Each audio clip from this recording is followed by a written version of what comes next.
Hi, I'm Kalen, and this is my cat Biscuit. This is our van Benny. He's a 2003 T1N Dodge Sprinter that we've been living in for about 6 months.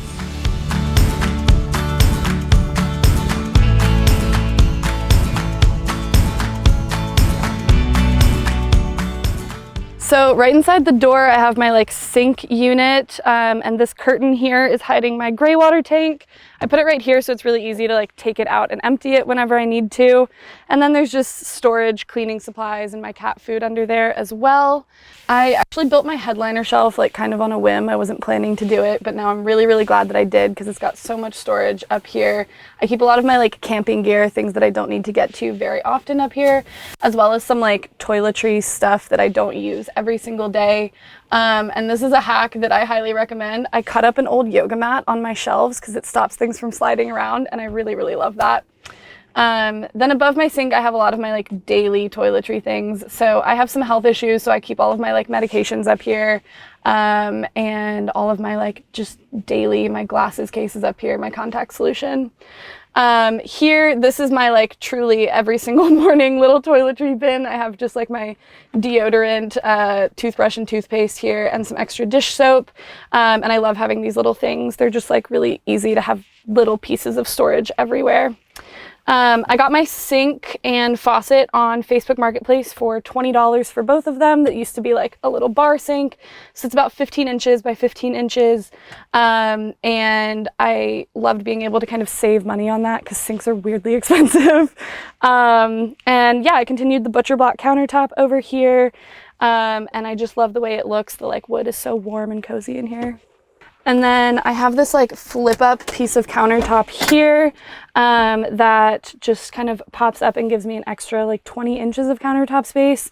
So all in all, I have 4 or 5 feet of countertop space, which is more than enough for me alone in here cooking. I've made all kinds of dishes in here. I even meal prep in here.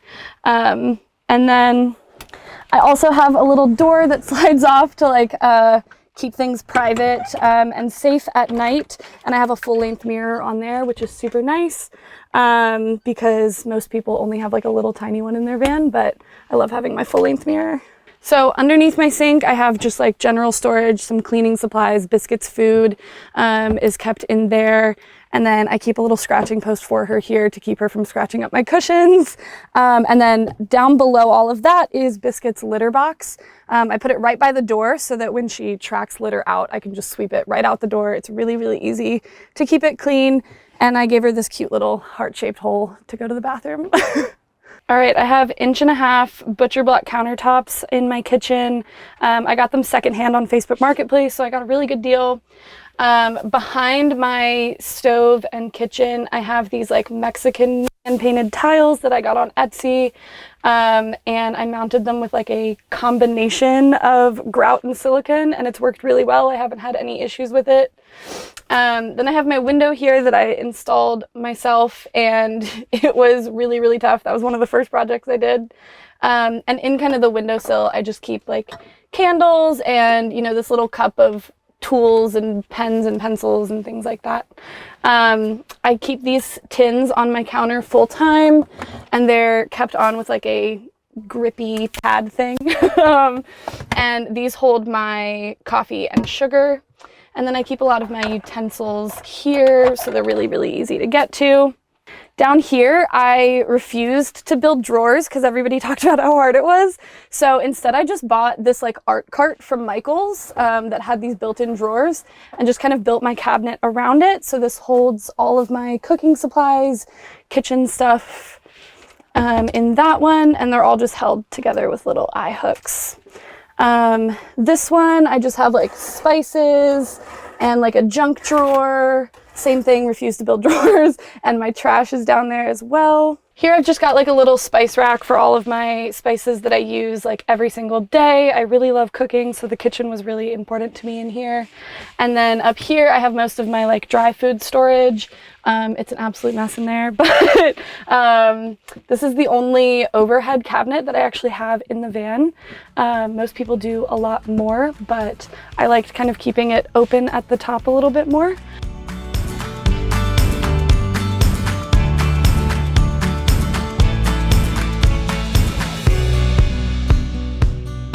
At the end of 2019, I was really burnt out. I was working on my master's degree. I was working in the big city and I was just really over it. So I bought a flight to New Zealand to clear my head, which might be dramatic, but I went to New Zealand and I was living out of a rental car and a tent, and I loved it. I was thinking like, wow, I could do this for months and months in that setup. But van life is also really popular in New Zealand. So I saw all of these people with these luxurious vans compared to my tent, and I just kind of knew that that was the next step. So when COVID hit and my life as I knew it kind of fell apart a little bit, it was kind of the perfect opportunity to take the leap. I've been on the road for 6 months now. I moved in at the end of June 2021. So I work remotely as an English teacher. My job let me go remote during the pandemic, and I just keep requesting only online classes, and I'm gonna keep doing that as long as they keep letting me. It's been really great for van life because it's a really flexible job. I only have to be on Zoom, 5 to 10 hours a week, and the rest of it is kind of on my own time, grading and lesson planning. So that's been really easy to do from the road. As long as I have phone service, I am set to work.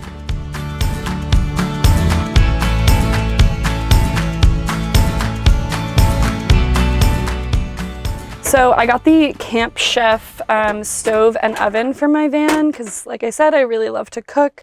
And so I'm able to make like muffins and bread and frozen pizzas and things like that in here, which has been such a massive game changer. And then I also have the 2-burner stove. A lot of people who put these in their vans remove this, but I like it because I then don't get like oil splatter all over my van. It runs on propane, so I have an external propane tank that's 5 pounds, and it's kept underneath this cabinet along with my water pump and just some like random storage. I know this is a lot of books to have in a van, but I'm an English teacher, and so having my books was really important to me.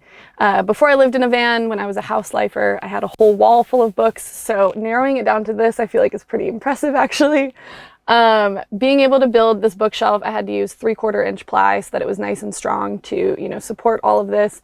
And I just love having them on display so that everybody can see how beautiful they are. I also keep a bin of biscuit stuff up here. This is, her harness and her leash and her nail clippers. All of that fun stuff is kept in this little bin here. And my little Pothos, who's not doing well now that we've been in the desert, but he's up here in a ceramic pot, but he's kept on with Velcro and he's never moved. So it's been just fine for him up here. Then again, because I did not want to build drawers, I keep all of my clothes in bins instead of drawers. So I just got these really cute little bins from Target, and up here I keep all of my smaller things. Socks, hats, underwear, swimsuits, and my little bison stuffed animal. Bison are my favorite animal. There's a few of them here in the van. And then over here, I did want to have some hanging storage. It's only like 12 inches wide, but it allows me to keep, a few things that I don't want to kind of shove into a bin there. And underneath the hanging storage is my like laundry chute, where I just keep a bag of all of my laundry so that it's not cluttering up the van too much. Then on this shelf, I have more Target bins. These are a lot bigger.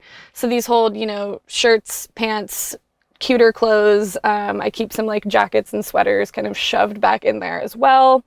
And down here, this is above my wheel well, but I didn't want to waste any inches. So I made it some shoe storage and just some random storage. I have a lot of Chacos, so they're all kind of shoved in there right now. Here I have my desk. I work remotely from the road. So I needed somewhere that I could sit and work that was not in bed, because I know myself and I know that if I sit in bed, I will not get anything done. And in here, there's more books because I really could not get rid of all of my books. This was just a little like desk unit that I bought from like a home goods store and just kind of nailed into the van so that it would stay put. And it just holds, all of my extra cords and supplies and pens and pencils and all kind of desk things. And yeah, this is held on with just rope, and it's kept up with another eye hook. Again, it's like never fallen. I've never had a problem with it.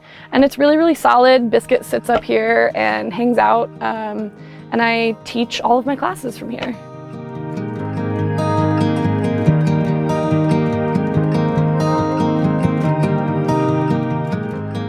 So I have a disorder called Ehlers-Danlos syndrome hypermobility subtype, which is a lot of words that basically mean all of my joints are too loose and they tend to kind of pop out of place a lot. So I get injured a lot, I twist ankles, I pop out my shoulder sometimes, and I just kind of have a lot of chronic pain. So I was really worried about that when I first got on the road. I didn't want to, not be able to enjoy this life because of my health issues. But what I've actually found is completely the opposite. My disabilities really respond to stress. So the more stressed out I am, the more I get inflamed and I'm in a lot more pain and have a lot more issues. But being on the road has given me so much financial freedom and lifestyle freedom and freedom to be myself. And my stress levels have kind of plummeted and made my health actually so much better since I got on the road. Obviously, every disability is super different, and there's no kind of single advice I can give to disabled people who want to be on the road, but it's really worked well for me, and I think there are a lot of people who, would be scared to take that leap. But telehealth has become so much more popular with doctors, so it's a lot easier to maintain relationships with doctors and pick up my prescriptions anywhere. So yeah, I would say van life has actually made managing my disability so much easier.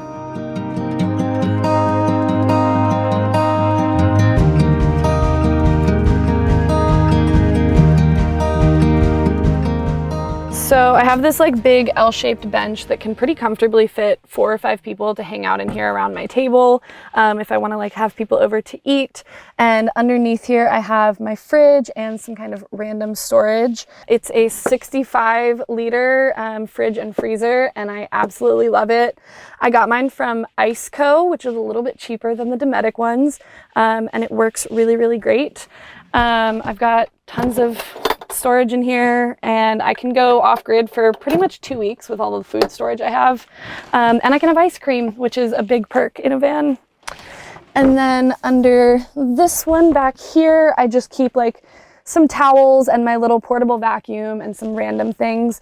This one is only about a foot deep, and then underneath it is my electrical compartment that has my inverter and things like that.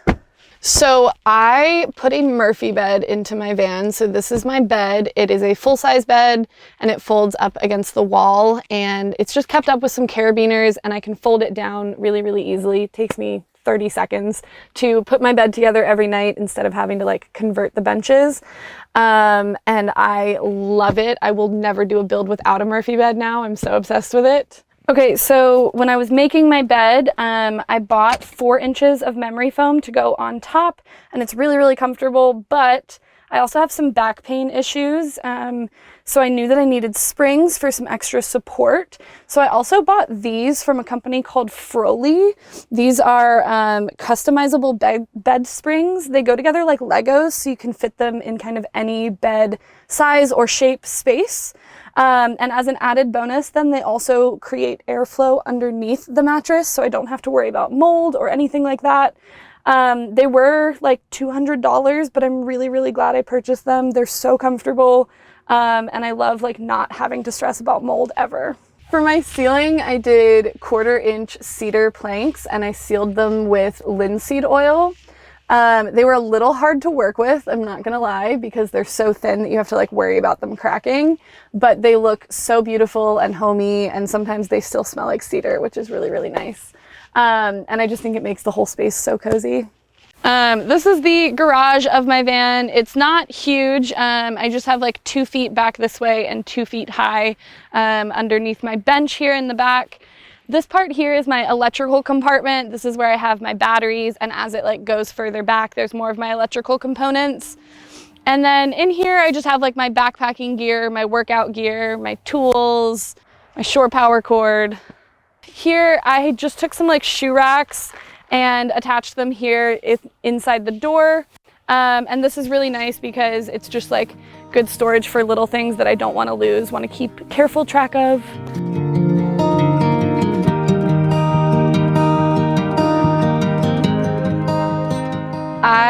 love being a solo female on the road. Having like all of that freedom to do whatever I want, whenever I want is awesome. But a lot of people really worry about safety.